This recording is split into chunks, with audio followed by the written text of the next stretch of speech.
dedicated to eastern and southern Kentucky. This is WYMT Mountain News Weekend Edition. Good evening, I'm Keaton Hall. Folks from all walks of life gathered at the Mountain Arts Center this evening to celebrate those who've spearheaded growth across eastern Kentucky. WYMT's Jordan Mullins has more from the SOAR EKY Gala and how the event is recognizing leaders across central Appalachia.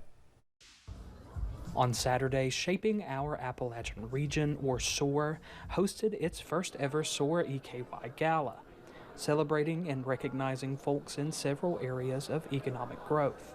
Connectivity, small business and entrepreneurship, innovation, healthy communities, tourism. And so the awards are really built around these pillars to recognize organizations, individuals. Eric Hubbard, the executive director of Backroads of Appalachia, says it is great celebrating the hardworking spirit of the mountains. We're a motorsport tourism committee and communities bringing in and creating the economic change that it has. It's a true honor to be the blue-collar mentality of doing the work, not just talking about it, and bringing it into our region. Tiffany Kraft, mayor of the city of Whitesburg, says sharing the City of the Year award with the nearby city of Jenkins is an honor, and the progress the towns have made since last July's floods is nothing short of a miracle. I knew that we would come back from the flooding, and I knew everything would be back to normal eventually, but to be where we are this fast and to be standing here winning this award is very humbling. I'm so honored. And although there is plenty of work to be done, We'll worry about all that work to be done tomorrow, right? Today's about celebrating the wins and really kind of coming together as a region and saying, you know, each day if we're getting 6 inches better and a little bit over time, we can't forget that. folks are still celebrating the growth and prosperity seen throughout the region. In Prestonsburg, Jordan Mullins, WYMT Mountain News. You can find a full list of this year's SOAR East Kentucky Award winners on our website, WYMT.com. The floor collapse of a press box at Wayne County High School put an abrupt halt to a middle school softball game, injuring 9 people, 6 of them students and 3 adults. Officials say 2 students were taken to the hospital by helicopter and 3 adults by ambulance. Thankfully, none of the injuries are thought to be life-threatening. People underneath the press box were reportedly trying to hold it up before the floor gave out completely. It shakes you. You know, you never want to have to deal with a situation where you have, when you have people from your community and especially your students injured. School officials say they expect to have an inspector visit the site on Monday, hoping to figure out the cause of the collapse. People from across the state gathered in London to participate in a 5K raising awareness for Parkinson's disease. Parkinsons in Motion, a nonprofit based in London, hosted their first ever 5K. The event included special guests. Former WKYT anchor Barbara Bailey made an appearance, along with basketball star Reed Shepherd. Barbara Bailey says being out in the community is still one of her favorite things to do. You know, I've been retired for about 2 years now, and for my 41 years when I was working at WKYT, I loved getting out and meeting people across Kentucky, and the opportunity to come down here and be with everybody is so wonderful. Parkinsons in Motion will be hosting another 5K April 27th, this time next year. Most exciting 2 minutes in sports is just a week away, but before the horses take to the track for the Kentucky Derby, there was a different kind of race through the streets of Louisville today. More than 10,000 people took part in the Kentucky Derby Festival Marathon and Mini Marathon this morning, and there were some really standout runners. People started finishing the Mini at Lynn Family Stadium in just about an hour, and the regular marathoners started coming in around 2.5 hours. 2.5 hours later, excuse me. For reference, the average marathon time is just over 4 hours. But no matter how far they went, everybody was just as excited. Well, we had 16 miles on our training plan for this weekend, and we thought, well, let's find a half marathon somewhere. We just started Googling, and we're like, hey, the Kentucky Derby, let's go. Marathon class. We've seen a lot of our friends train this whole semester, so for them really to be able to succeed and cross the finish line, I think will be really good. This was the 50th anniversary for the Mini Marathon.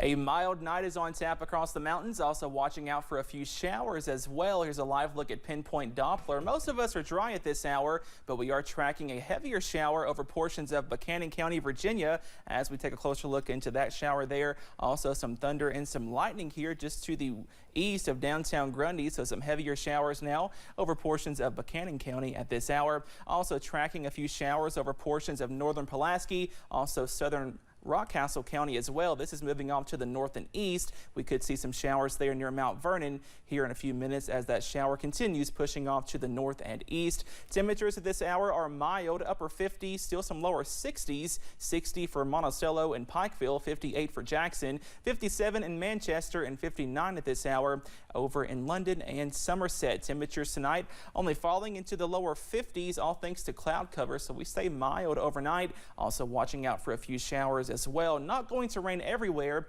but a few showers cannot be ruled out, and some of those could be a little bit heavy, and more rain chances into your Sunday. All those details coming up in just a few minutes. Keaton?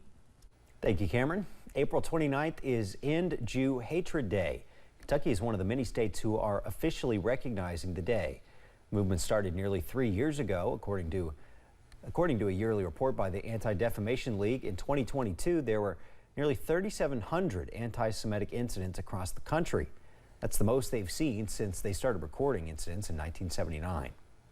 And now is the time to stand together with the Jewish people in the face of the largest increase in hate crimes that we have ever seen since statistics have been kept. This is the true importance of the End Jew Hatred movement and End Jew Hatred Day. It's a reflection on all of our willingness to come together to address these issues and say enough is enough. With Governor Andy Beshear joining the national call and signing a proclamation, End Jew Hatred Day will continue to be recognized in the Commonwealth. Well, another mass shooting has left multiple people dead. Police in Texas say a man gunned down 5 people from a nearby house after he was asked to stop firing rounds. The FBI is helping authorities in the search for the suspected gunman. Authorities also released the names of the victims. Grace White reports from Cleveland, Texas. Authorities in Texas say a man armed with an AR-style rifle shot and killed 5 neighbors, including an 8-year-old child. All of the victims are said to be from Honduras. The San Jacinto County Sheriff says a manhunt for the 38-year-old suspect, Francisco Oropeza, continued into Saturday. The tracking dogs from Texas Department of Corrections picked up the scent, and then they lost that scent in the water or whatever. We will be here until we are no longer needed, to include when the subject is arrested. The deadly violence started in the town of Cleveland, about 45 miles north of Houston, before midnight Friday. According to authorities, the family had asked the suspect to stop firing rounds just before the attack. A gentleman stepped out of his house, said, "Hey, we're trying to keep an infant to bed," and he says it's his property. He'll do whatever he pleases on his property. The man went back in the house. Next thing they know, he's walking up the driveway with the rifle in hand. When I heard the shooting, we were in bed, and my kids, I have 2 babies, they got scared. But we're like, well, it's normal, they're always shooting. The sheriff said 10 people were inside the home and no one else was hurt. It's believed the suspect was intoxicated at the time and ran toward a heavily wooded forest a few miles away. Grace White for CBS News, Cleveland, Texas. Texas has suffered several mass shootings in recent years, including last year's attack at Robb Elementary School in Uvalde and a racist attack at an El Paso Walmart back in 2019. Coming up at 11, the U.S. government is warning thousands of Americans who live in war-torn Sudan that time is running out to exit safely. Plus, we stay chilly as we kick off the month of May. All those details coming up in just a few minutes.